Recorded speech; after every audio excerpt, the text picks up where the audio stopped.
ஒரு சின்ன பையன் வந்தான். அவனை பார்த்து ஒரு கேள்வி கேட்டோம். ஏன்ப்பா உங்கள் வீட்டில் அம்மா புத்திசாலியா அப்பா புத்திசாலியா அப்படின்னு. அவன் அலட்சியமாக நம்மளை பார்த்து சிரிக்கிறான். என்ன சார் இது, இந்த காலத்தில் இது கூட தெரியாமல் இருக்கிறீங்களே அப்படிங்கிறான். ஒரு சின்ன பையன் நம்மளை பார்த்து இப்படி கேட்டு விட்டானே அப்படின்னு நினைக்கிறப்போ நமக்கு ஒரு மாதிரி ஆகிடும். அதுக்கப்புறம்தான் இந்த தாத்தா பாட்டிலாம் சொல்கிற ஒரு கதை ஞாபகத்துக்கு வந்தது. அது என்ன கதை தெரியுமா? ஒரு ஊரில் ஒரு அம்மாவும் பிள்ளையும் இருந்தாங்களாம். அந்த மகனுக்கு திடீர்னு தேசாந்திரம் போய் வரணும்னு ஆசை வந்துட்டுது. ஊராக போய் சுற்றி பார்க்கணுங்கிற ஆசை. அந்த அம்மாவுக்கு இது பிடிக்கல. மகனை பிரிஞ்சு இருக்கிறதுக்கு அவங்க மனசு இடம் கொடுக்கல. வேணாப்பான்னு சொல்லி பார்த்தாங்க, அவன் கேட்கல. திடீர்னு புறப்படவும் செஞ்சுட்டான். சரி, இனிமேல் அவனை தடுக்க முடியாதுன்னு முடிவு பண்ணிட்டாங்க அந்த அம்மா. இருந்தாலும் புத்திசாலித்தனமாக ஒரு யோசனை பண்ணாங்க. மகனை கிட்டத்தில் கூப்பிட்டாங்க. அவங்ககிட்ட சொன்னாங்க, இதை பாருப்பா, நீ தேசாந்திரம் போகிறதுன்னு தீர்மானம் பண்ணிவிட்ட, அதை நான் தடுக்கலை, போயிட்டு வந்துடும். ஆனால் போகிறதுக்கு முன்னாடி எனக்கு ஒரு வாக்குறுதி கொடுத்துட்டு போ அப்படின்னாங்க. போகிறப்போ ராத்திரியாக இருந்தாலும் பகலாக இருந்தாலும் சரி, புளிய மரத்து நிழலில் தான் தங்கணும். திரும்பி வர்றப்போ இரவும் பகலும் நீ வேப்ப மரத்து நிழல்லே தங்கணும் அப்படின்னாங்க. சரி, அப்படியே செய்கிறேன்னு சொல்லி வாக்குறுதி கொடுத்தான் பையன். புறப்பட்டு போனான். போகிற வழியில் புளிய மரத்து நிழல்லையே தங்கினான், தூங்கினான். அப்படி போய்கிட்டே இருந்தான். 7வது நாள் அவன் உடம்பு சுகமில்லாமல் போயிட்டுது. ரொம்பவும் பலவீனமாயிட்டான். இனிமேல் நடக்க முடியாதுங்கிற நிலைமை வந்துட்டுது. யோசித்து பார்த்தான். சரி, இதுக்கு மேலே போக வேண்டாம் அப்படின்னு முடிவு பண்ணிவிட்டு திரும்பி வர ஆரம்பிச்சிட்டான். திரும்பி வர்றப்போ வழியில் வேப்ப மரத்து நிழல்லையே தங்கி வந்தான். நாளுக்கு நாள் உடம்பு சரியாக வந்துட்டுது. 7வது நாள் வீட்டுக்கு சேர்றான். உடம்பு பழையபடியே கலகலப்பாயிட்டுது. பூர்ண சுகம். தேசாந்திரம் போன பையன் திரும்பி வந்துட்டானே அப்படின்னு அந்த அம்மா ஆச்சரியப்படலை. ஏன்னா அவங்களுக்கு தெரியும் இப்படி ஆகும்னு. பையன் சீக்கிரமாக திரும்பி வரணுங்கிறதுக்காக தான் அவங்க அந்த யோசனையை சொன்னாங்க. என்ன விஷயங்கிறதையும் அவங்களே சொன்னாங்க. மகனே, புளிய மரத்து நிழல் உடம்புக்கு உஷ்ணத்தை கொடுக்கும், சீக்கம் உண்டாக்கும். அதனால் நீ தொடர்ந்து புளிய மரத்து நிழலில் தங்கினாவே நோய்க்கு ஆளாயிட்ட. நல்ல பயணத்தை முடிச்சுக்கிட்டு திரும்பி வரணுங்கிற முடிவுக்கு வந்துட்டேன். திரும்பி வர்றப்போ நீ தங்கினது வேப்ப மரத்து நிழல். அது உடம்புக்கு குளிர்ச்சியை தரக்கூடியது, நோயை தீர்க்கக்கூடியது. அதனால் சுகமாக வீட்டுக்கு சேர்ந்துட்டேன்.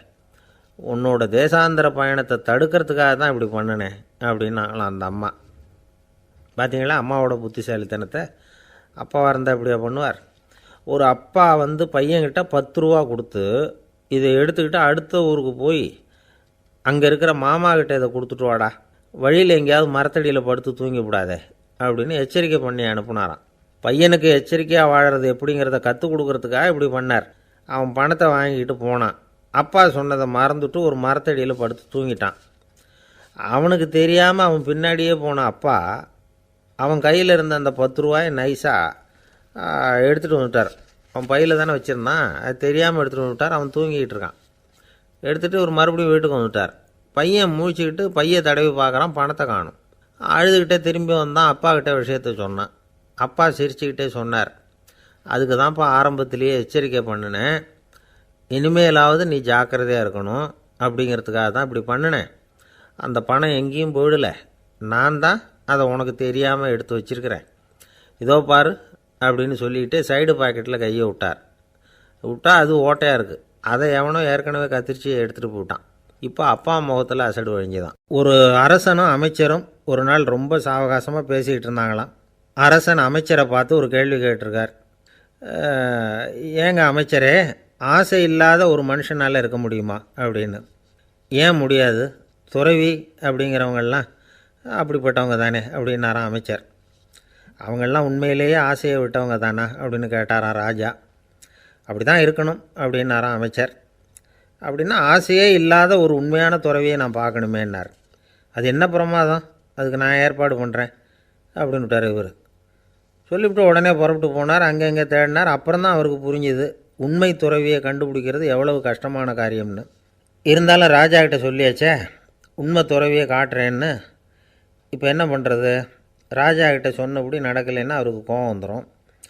அமைச்சர் ஒரு யோசனை பண்ணார். அவருக்கு ஒரு வழி தெரிஞ்சுது. அதுதான் சரின்னு முடிவு பண்ணார். அதாவது அந்த ஊரில் அவருக்கு தெரிஞ்ச நாடக நடிகர் ஒருத்தர் இருக்கிறார். நல்லா நடிப்பார். அவரை போய் பார்த்தார். இதை பாருப்பா, எனக்காக நீ ஒரு காரியம் செய்யணும்னார். என்னன்னு கேட்டார் அவர். நீ ஒரு துறவி மாதிரி கொஞ்ச நேரத்துக்கு நடிக்கணும். ராஜா வந்து உன்னை பார்த்துட்டு போகிற வரைக்கும் நடி, அது போதும்.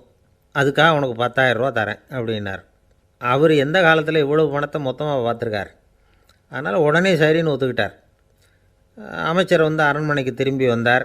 என்ன அமைச்சரே, இன்னுமா ஒரு உண்மையான துறவி கிடைக்கலன்னார்.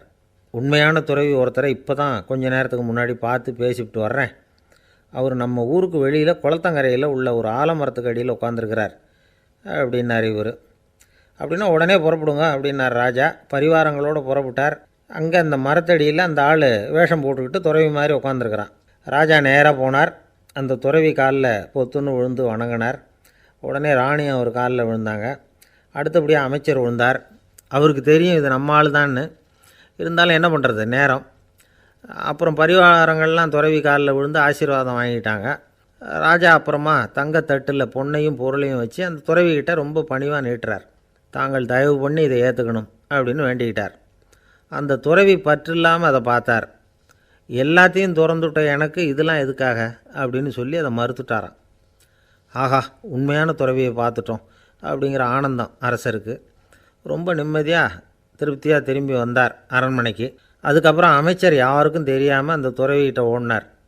சொன்ன பிரகாரம் பணத்தை நீட்டினார். இந்தாப்பா, நான் உங்ககிட்ட சொன்னபடி 10,000 ரூபா பணம் எடுத்துக்கோ அப்படின்னார். அந்த ஆள் ராஜா கிட்ட சொன்னது மாதிரியே எல்லாத்தையும் திறந்துவிட்ட எனக்கு இதெல்லாம் எதுக்காக வேணாம் அப்படின்னு விட்டாராம்.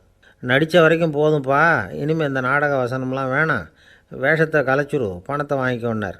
இல்லைங்க, இது வேஷம் இல்லை, இது வசனமும் இல்லை, இது உண்மை. கொஞ்ச நேரம் துறவி மாதிரி நடித்ததுக்கே இந்த தேசத்து ராஜா, ராணி, அமைச்சர், பரிவாரங்கள் எல்லாம் என் காலில் விழுந்து வணங்குறாங்க. அப்படின்னா உண்மையான துறவியாக இருக்கிறது எவ்வளவு பெருமையான விஷயம். நான் உண்மையான துறவியாக ஆக போகிறேன், அப்படி முடிவும் பண்ணிட்டேன் அப்படின்னார் அந்த நடிகர்.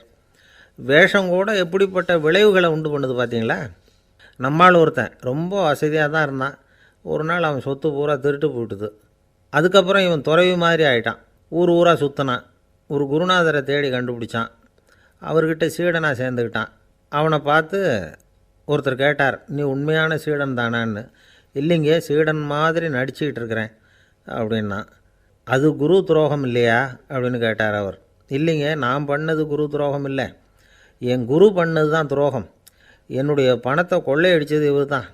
அதை எங்கே வச்சுருக்காருன்னு கண்டுபிடிக்கிறதுக்காக தான் இவர்கிட்ட வந்து சீடனாக சேர்ந்துருக்கிறேன் அப்படின்னா. ஒரு ஆள் இருந்தான், நிறைய பணம் சம்பாதிச்சான். ஆனால் செலவு பண்ண மனசு வரல, கருமி.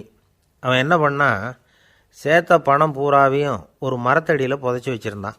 வாரத்துக்கு ஒரு தடவை அந்த மரத்தடிக்கு வருவான். புதைச்ச இடத்த ஆவலோடு பார்த்துக்கிட்டு இருப்பான். அதுக்கப்புறம் போயிடுவான். அவ்வளவுதான். ஒரு நாள் ஒரு திருடன் வந்தான். இவன் புதைச்சி வச்சுருந்ததெல்லாம் எடுத்துகிட்டு போயிட்டான். இது தெரிஞ்சு போச்சு. அந்த கருமி புலம்ப ஆரம்பிச்சிட்டான். இவன் புலம்பலை கேட்டதும் அக்கம் பக்கத்தில் இருந்தவங்கெல்லாம் ஓடி வந்தாங்க. என்ன விஷயம்னு விசாரித்தாங்க. இவன் சொன்னான். ஒரு பெரியவர் கேட்டார், ஏப்பா, வாரம் வந்து இந்த இடத்த பார்க்குறதாக சொன்னியே, எப்போவாவது இதில் இருக்கிற பணத்தை எடுத்து செலவு பண்ணியிருக்கியா அப்படின்னு கேட்டார். நான் அப்பப்போ வந்து அதை பார்க்குறது தான் வழக்கம், அதை தொட்டதே இல்லைன்னு அவன். சரி, அப்படின்னா இப்போவும் நீ அதே மாதிரி வாரம் ஒரு தடவை வந்து இந்த இடத்த பார்த்துட்டு போகலாமே அப்படின்னாராம் அந்த பெரியவர். அதுவும் சரிதானே, எவ்வளவு காலமானாலும் அவன் அந்த பணத்தை எடுத்து செலவு பண்ண போகிறதில்ல. அப்படி இருக்கிறப்ப உள்ளே பணம் இருந்தாலும் ஒன்று தான், இல்லாமல் போனாலும் ஒன்று தான். இதிலேருந்து என்ன புரியுதுன்னா, ஒருத்தர்கிட்ட இருக்கிற பணத்தை கொண்டு அவர் பணக்காரரா ஏழையா அப்படின்னு முடிவு செய்கிறது சரியில்லை. அந்த செல்வத்தை அனுபவிக்கிற திறன், பயன்படுத்துகிற திறன், அதை வச்சு தான் அவர் ஏழையா பணக்காரரா அப்படிங்கிறத நிர்ணயம் பண்ணணும். அதுதான் சரி. செலவு பண்ண தெரியாதவன் சேகரம் பண்ணிகிட்டே இருக்கிறதுனால என்ன பிரயோஜனம்? தலைமுடியே இல்லாதவன் தாராளமாக சீப்புகளை வாங்கி சேகரம் பண்ணுறது மாதிரி தானே இது. சில சமயம் செலவு பண்ண நாம் தயாராக இருந்தால் கூட அந்த செல்வம் நமக்கு பயன்படுறதில்ல. அரேபியாவில் ஒரு நகை வியாபாரி விலை உயர்ந்த முத்துக்களை எல்லாம் அவர் வச்சு வியாபாரம் பண்ணிகிட்டு இருந்தார். அவர் ஒரு சமயம் ஒரு பாலைவனம் வழியாக போயிட்டு இருக்கிறார் ஒட்டகத்தில். அப்போது திடீர்னு கடுமையான புயல் வீச ஆரம்பிச்சுட்டுது. திசை தவறி இவர் எங்கேயோ வந்துட்டார். கூட வந்தவங்களையும் காணலை, எங்கே போனாங்களோ தெரியல. இவர் ரொம்ப பயந்து போய் அங்கேயும் எங்கேயுமா அலைஞ்சு திரியிறார். வழியே தெரியல. பசி கடுமையாயிட்டுது. ஒட்டகத்து முதுகில் ஒரு மூட்டை இருந்தது. அதை பிரித்து பார்த்தார். உள்ளே ஏதாவது இருக்கான்னு தேடி பார்க்குறார். அது வரைக்கும் கண்ணில் தட்டுப்படாத அபூர்வமான ஒரு பை கண்ணில் பட்டுது. ஆஹா, அதில் ஏதாவது சாப்பிட்றதுக்கு இருக்கும் அப்படின்னு நினச்சி ஆவலாக அதை பிரித்து பார்க்குறார். அந்த பையில் விலை உயர்ந்த முத்துக்கள் நிறைய இருந்துதான். அப்போ தான் அவர் நினச்சாராம், விலை உயர்ந்த முத்துக்கள் கூட சாப்பிட்றதுக்கு உணவாக முடியாது அப்படிங்கிறத புரிஞ்சுக்கிட்டாராம். எந்த நேரத்தில் எது நமக்கு தேவையோ அது நமக்கு தாராளமாக கிடைக்கணும். அப்படி அது கிடைக்கிறதுக்கு நம்மக்கிட்ட இருக்கிற செல்வம் பயன்படணும். அது நமக்கும் பயன்படலாம், நம்ம மூலமாக அடுத்தவங்களுக்கும் பயன்படலாம். அதுதான் செல்வத்தின் பயன். ஒரு மரத்தடியில் ஒருத்தன் உட்காந்து அழுதுகிட்டு இருந்தான். அந்த பக்கமாக வந்த இன்னொருத்தன் ஏப்பா அழுதுகிட்டு இருக்கிறேன்னு கேட்டான். இந்த இடத்துல தான் பூமிக்கு அடியில் பணம் இருக்குது, புதைச்ச இடம் தெரியல, அதான் அழறேன் அப்படின்னா. நல்லா ஞாபகப்படுத்தி பாரு, எந்த இடத்துல புதைச்ச அப்படின்னு கேட்டான் இவன். அது எப்படி எனக்கு தெரியும், புதைச்சி வச்சிருக்கிறவன் நான் இல்லையே, எங்கள் எதிர்த்த வீட்டுக்காரன் அப்படின்னானா இவன். அந்த ஆள் என்னை கண்ணாப்புண்ணான்னு திட்டிவிட்டான் சார், அதை நினச்சா எனக்கு ரொம்ப வருத்தமாக இருக்குது அப்படின்னு சொல்லி கவலைப்பட்டார் ஒருத்தர். இதில் கவலைப்படுறதுக்கு என்ன இருக்குது அப்படின்னார் ஒரு பெரியவர். அவர் ஒரு மகான்.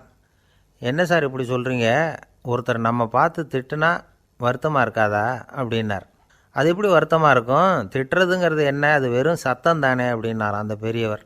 நம்ம ஆளுக்கு தலையை பிச்சுக்கலாம் போல் இருந்தது. இருக்காத அப்படின்னா நமக்கே அப்படி தானே தோணுது.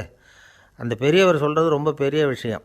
அதை நாம் புரிஞ்சிக்க முயற்சி பண்ணலாம்னா நடைமுறை வாழ்க்கைக்கு அது ஒத்து வர்றது மாதிரி தெரிய மாட்டேங்குது. இருந்தாலும் அந்த பெரியவர் அதுக்கு என்ன தான் விளக்கம் கொடுக்குறாருன்னு பார்ப்போமே. ஒரு ரயில் போயிட்டுருக்கு, அதில் ஒரு சாது போயிட்டுருக்கார். அந்த ரயில் அவர் ஹரித்வாரம் போயிட்டுருக்கார். அவர் ரயிலில் ஏகப்பட்ட கூட்டம். நம்ம ஊர் ரயில் கேட்க வேணும், டிக்கெட் வாங்கிட்டு கொஞ்சம் பேர், வாங்காத கொஞ்சம் பேர். அது என்னத்துக்கு அனாவசியமாக டிக்கெட் அப்படிங்கிற நினப்பில் பாதி பேர். இந்த கூட்டத்துக்கு மத்தியில் அந்த சாதுவும் போயிட்டுருக்கிறார். உட்கார்றதுக்காக இருந்த இடத்துல ஒரு ஆள் படுத்துருக்கிறான். கொஞ்சம் முரட்டு ஆசாமி. அவன் கால் பக்கத்தில் கொஞ்சோண்டு இடம் பாக்கி இருந்தது. அந்த இடத்துல இந்த சாது உட்காந்துருந்தார். மெதுவாக உட்காந்துக்கிட்டார் போய். ஆனால் அந்த ஆள் ராத்திரி பூரா இவரை காலால் உதச்சிக்கிட்டே இருக்கிறான். அது இவருக்கு ரொம்ப அவமானமாக பட்டுது. அதனால் துக்கம் ஏற்பட்டுது. இருந்தாலும் அதை ஒரு மாதிரியாக சகிச்சுக்கிட்டே இவர் வந்து சேர்ந்தார். பொழுது விடிஞ்சுது. அந்த சாது ஹரித்வார் வந்து சேர்ந்தார். அங்கே ஒரு பெரிய ஞானியை சந்தித்தார். ராத்திரி ரயிலில் அந்த ஆள் உதைச்சதையும் அதனால் தனக்கு ஏற்பட்ட துக்கத்தையும் இந்த சாது அந்த ஞானிகிட்ட சொன்னார். சொல்லிவிட்டு, ஏன் சுவாமி, எனக்கு துக்கம் ஏற்பட்டதே அது தப்பா அப்படின்னு கேட்டார். தவறு தான்னார் அந்த ஞானி. உனக்கு இன்னமும் தேக அபிமானம் போகலைங்கிறது தான் அது காட்டுது. அஷ்டாவக்கிரர் என்ன சொல்கிறார் தெரியுமா, உண்மையான ஞானி யாராவது தன்னை வந்தனை செய்தால் அதற்காக சந்தோஷப்பட மாட்டார், யாராவது நிந்தனை செய்தால் அதற்காக வருத்தப்பட மாட்டார் அப்படின்னு சொல்கிறார். நிந்தனைங்கிறது ஒரு ஒலி தான்.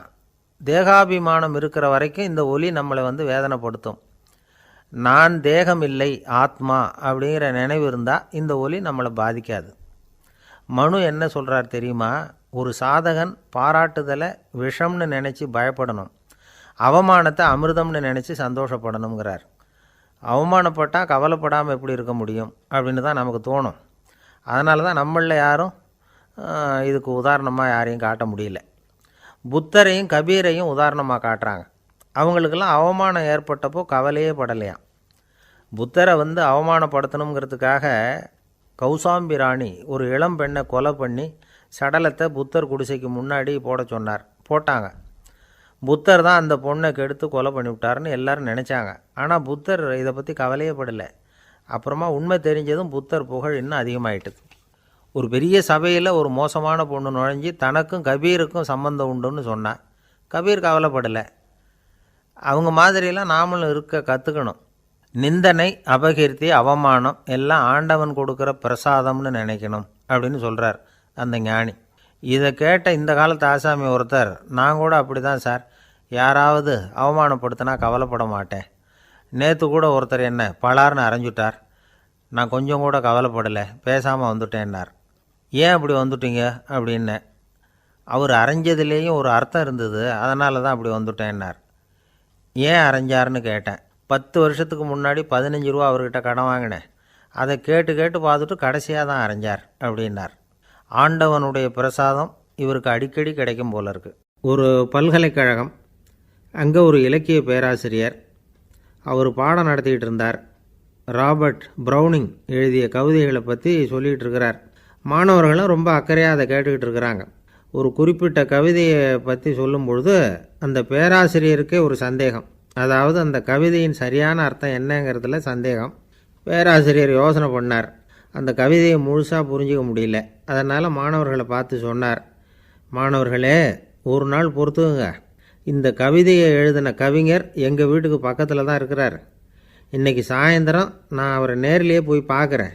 பார்த்து இதுக்கு என்னங்க அர்த்தம்னு கேட்டுட்டு வந்துடுறேன். அதுக்கப்புறம் உங்ககிட்ட சொல்கிறேன் அப்படின்னாராம்.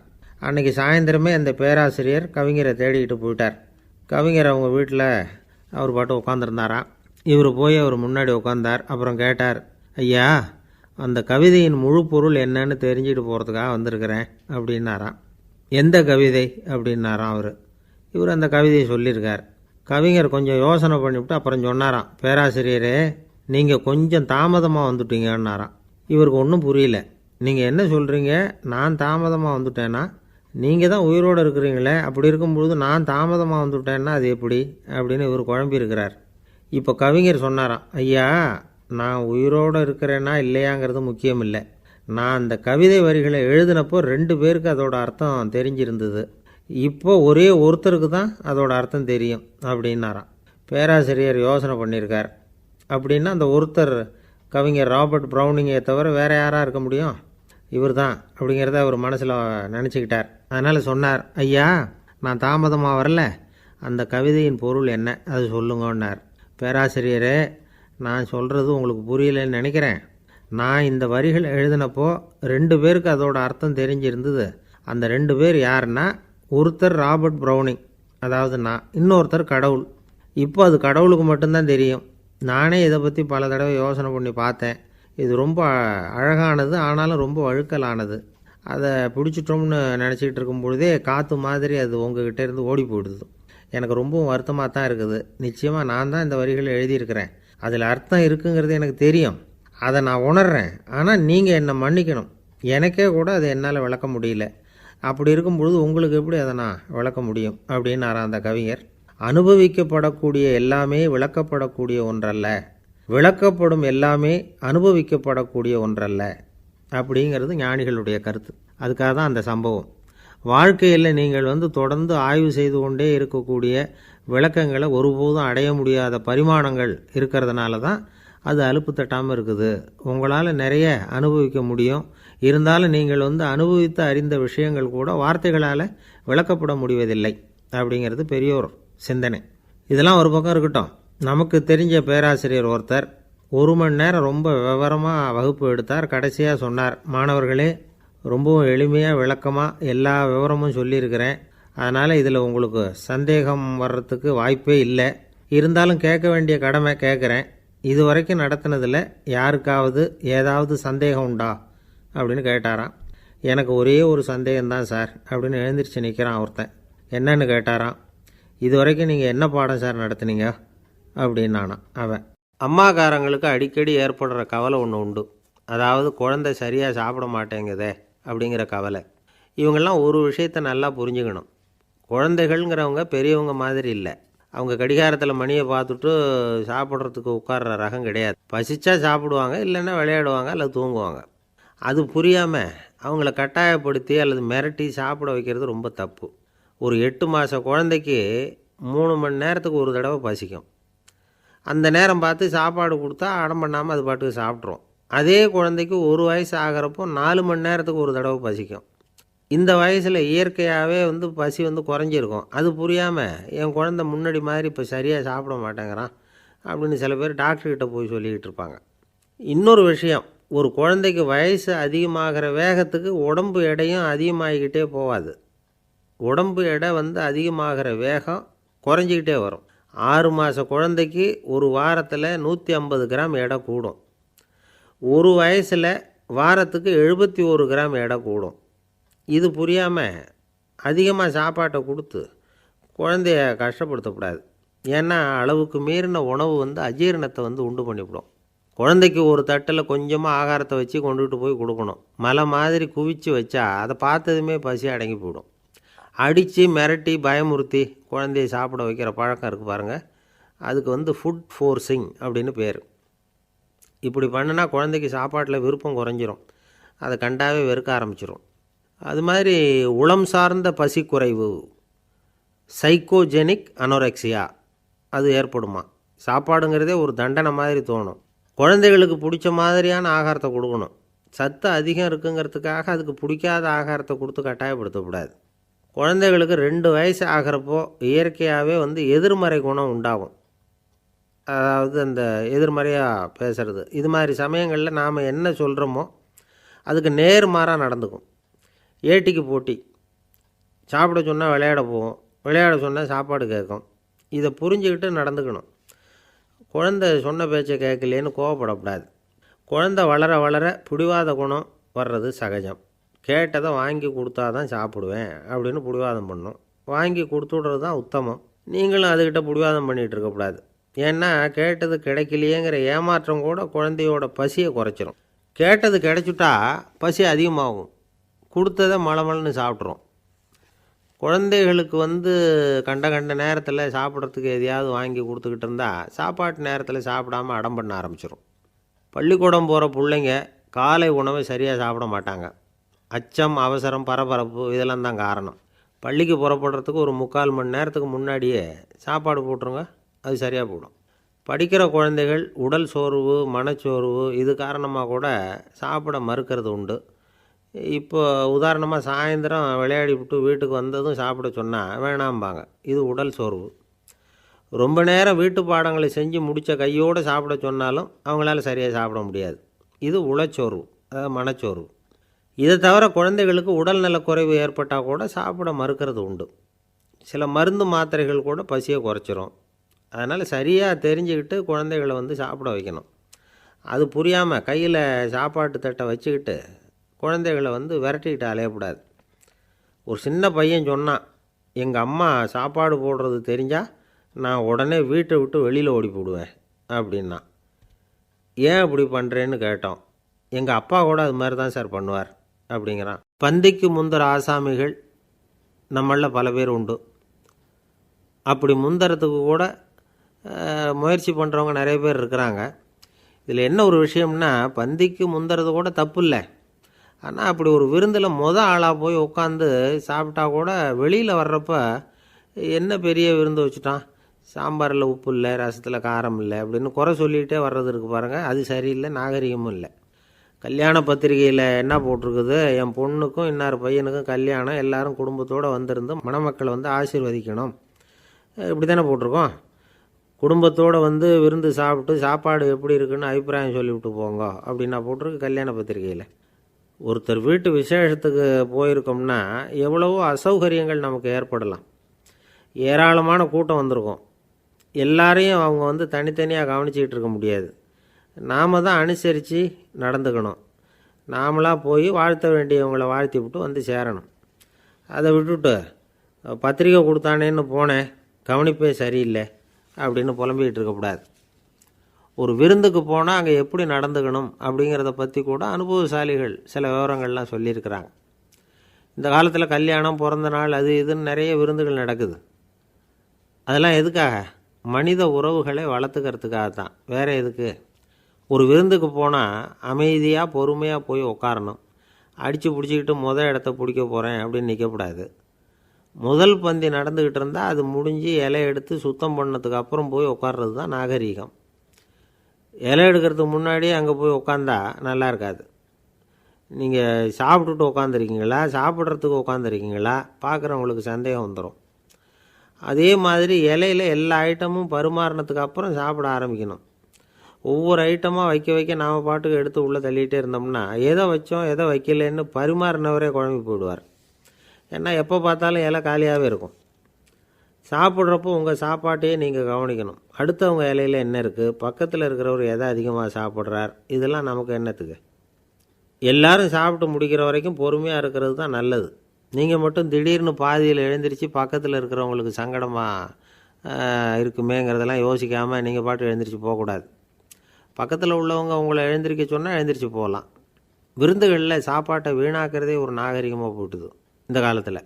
சாப்பாட்டுக்கே கஷ்டப்பட்டுக்கிட்டு பல பேர் இந்த உலகத்தில் இருக்கிறப்போ சாப்பாட்டை வீணாக்கிறது எவ்வளோ பெரிய மோசங்கிறத நினச்சி பார்க்கணும். வேணுங்கிற அளவுக்கு கேட்டு வாங்கி சாப்பிட்றது தான் முறை. விருந்தில் இந்த பஃபே அப்படின்னு சொல்லி ஒரு முறை சொல்கிறாங்கல்ல, அதாவது உணவு வகைகளையெல்லாம் பொதுவாக ஒரு இடத்துல வச்சுடுறது, நமக்கு தேவையானதை நாமே எடுத்து ஒரு தட்டில் போட்டுக்கிட்டு சாப்பிட வேண்டியது.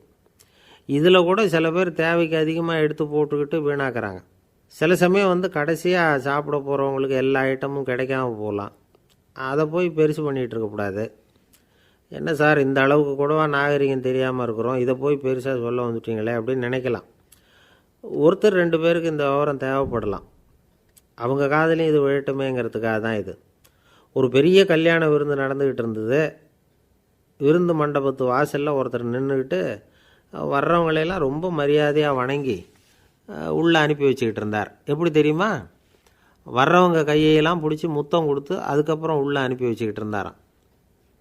கூட்டம்லாம் முடிஞ்சதுக்கப்புறம் அவர்கிட்ட போய் கேட்டிருக்கிறாங்க, சார் நானும் எவ்வளவோ விருந்துகளுக்கு போயிருக்கிறேன், இருந்தாலும் இவ்வளவு மரியாதையாக வர்றவங்க கைக்கெல்லாம் முத்தம் கொடுத்து வரவேற்கிறத இங்கே தான் பார்க்குறேன் அப்படின்னு சொன்னாங்க. அதுக்கு அவர் சொன்னார், அட போங்க சார், நான் முத்தம் கொடுக்கல, முந்தின பந்திக்கு சாப்பிட்டவங்களே அடுத்த பந்திக்கும் வர்றாங்களான்னு மோந்து பார்த்து அனுப்பி வச்சுக்கிட்டு இருந்தேன் அப்படின்னார். ஒருத்தர் மனசில் நிம்மதி இல்லாமல் உட்காந்துருந்தார். என்ன சார் விஷயம் அப்படின்னு விசாரித்தேன். அகலக்கால் வச்சுட்டேன், அதுதான் அவதிப்படுறேன்னார். விவரமாக சொல்லுங்கன்னு. வீடு கட்டணும்னு ஆரம்பித்தேன், வேலை பாதியிலேயே நிற்கிது, கையில் பணம் இல்லை அப்படின்னார். இது மாதிரி ஆசாமிகள் பல பேரை நீங்கள் பார்த்துருக்கலாம். இவங்கெல்லாம் சுலபமாக மன அழுத்தத்துக்கு ஆளாயிடுறாங்க.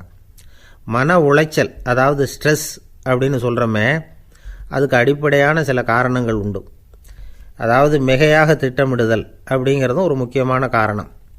நடைமுறை சாத்தியம் என்னங்கிறத மனசில் வச்சுக்கிட்டு எந்த திட்டத்தையும் தீட்டணும், அப்போ தான் அது சரியாக வரும். 2வது காரணம் என்ன தெரியுமா? ஒரே நேரத்தில் பல்வேறு செயல்களில் ஈடுபடுறது. தொலைபேசியில் பேசிக்கிட்டே கையில் இருக்கிற கடிதத்தை படிச்சுக்கிட்டே எதிரில் உட்காந்துக்கிட்டு இருக்கிறவருக்கும் அப்பப்போ பதில் சொல்லிக்கிட்டு மனசில் பல்வேறு சிந்தனைகளை அப்படியே ஓட விட்டுக்கிட்டு இருக்கிறது, இதுவும் மன அழுத்தத்தை உண்டாக்குது. 3வது காரணம், எதிலேயும் வெற்றி மட்டும் எதிர்பார்க்குற ஒருதலைப்பட்சமான ஆர்வம். நாம் தொட்டதெல்லாம் வெற்றியாகவே முடியணும் அப்படின்னு எதிர்பார்க்குறவங்க ஏதாவது ஒன்றில் தோல்வியை கண்டால் தோண்டு போயிடுறாங்க. எப்படியும் முடியலாம்ங்கிற எண்ணம் ஏற்கனவே நமக்குள்ளே இருந்துட்டுதுன்னா அந்த அவஸ்தை வராது. அதனால் அதுவும் நம்ம வளர்த்து கொள்ள வேண்டிய ஒரு குணம். மன உளைச்சல் ஏற்படுறதுக்கு இன்னொரு காரணம், எதையும் வேகமாக செஞ்சுடணும் அப்படிங்கிற துடிப்பு. அந்த துடிப்பே மனசை அழுத்த ஆரம்பிச்சிடும். எந்த ஒரு காரியத்திலையும் தாமதமோ இடையூறோ ஏற்பட்டால் அதை பொறுத்துக்கிற மனப்போக்கம் வேணும். அது இல்லாதவங்க அழுத்தத்துக்கு ஆளாயிடுறாங்க. சில பேர் வேலைன்னு எந்த நேரம் பார்த்தாலும் வேலையே கதின்னு கிடப்பாங்க. பொழுதுபோக்குக்கோ உடற்பயிற்சிக்கோ குடும்பத்தில் உள்ளவங்க அல்லது நண்பர்கள் கூட கலந்துரையாடவோ கொஞ்சம் கூட நேரம் ஒதுக்க மாட்டாங்க. இந்த சுபாவம் மன அழுத்தத்தை உண்டு பண்ணும். இதையெல்லாம் புரிஞ்சுக்கிட்டு அதிலிருந்து விடுபடுறது எப்படின்னு யோசிக்கணும். வல்லுநர்கள் இது தொடர்பாக சில யோசனைகளை சொல்லி வச்சிருக்கிறாங்க. அது என்னன்னா, வாழ்க்கைங்கிறது பிரச்சனைகளால் பின்னப்பட்ட ஒன்று, அது எப்போவுமே முடிவடையாத ஒரு தொடர்கதை அப்படிங்கிறத முதல்ல நாம் புரிஞ்சுக்கணும். ஒரே நேரத்தில் ஒரு காரியத்தில் மட்டுமே நாம் கவனம் செலுத்தணும். அடுத்தவங்க காரியத்தில் தலையிடக்கூடாது. எதையும் பேச ஆரம்பிக்கிறதுக்கு முன்னாடி நம்மை நாமே கேட்டுக்க வேண்டிய கேள்வி 2. 1, நான் சொல்ல போகிறது ரொம்ப முக்கியமானதா? 2வது, நான் சொல்கிறத அவங்க கேட்குறதுக்கு ஆசைப்படுறாங்களா? நான் பேசுகிறதுக்கு அது சரியான நேரம் தானா? இதை யோசித்து பார்த்ததுக்கப்புறம் எதையும் பேச ஆரம்பிக்கணும். முடிஞ்ச அளவுக்கு வளைந்து போகிற சுபாவத்தை வளர்த்துக்கணும். நம்ம நேரம் விலை மதிப்பு இல்லாதது, அதை வீணாக்கக்கூடாது. சிரிக்க தெரியலனாலும் பரவாயில்ல, முகத்தில் கொஞ்சம் புன்முறுவலாவது காட்டணும். இதெல்லாம் ரொம்ப முக்கியம். அடுத்தவங்க ஏதாவது செஞ்சால் உடனே நன்றி சொல்ல மறக்கக்கூடாது. தினமும் கொஞ்சம் நேரத்தை தனிமையில் செலவு பண்ணணும். மன உளைச்சலிருந்து விடுபடுறதுக்கு 3 முக்கிய வழிகள் சொல்கிறாங்க.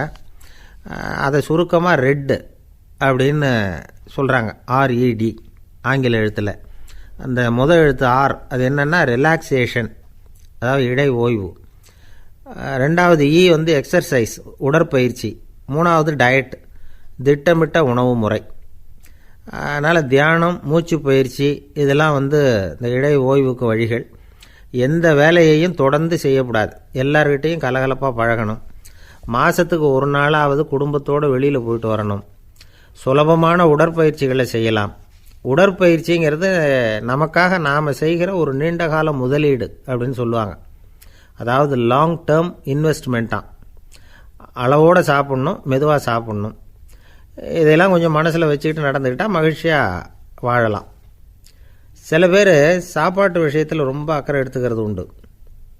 ஒரு குண்டு ஆசாமி சாப்பிட உக்காந்தார். முதல்ல ஒரு மாத்திரை சாப்பிட்டார். எதுக்குன்னு கேட்டோம். பசி எடுக்கிறதுக்குன்னார். சாப்பிட்டு முடித்தார். பிறகு மறுபடியும் ஒரு மாத்திரை சாப்பிட்டார். இது எதுக்குன்னு கேட்டோம்.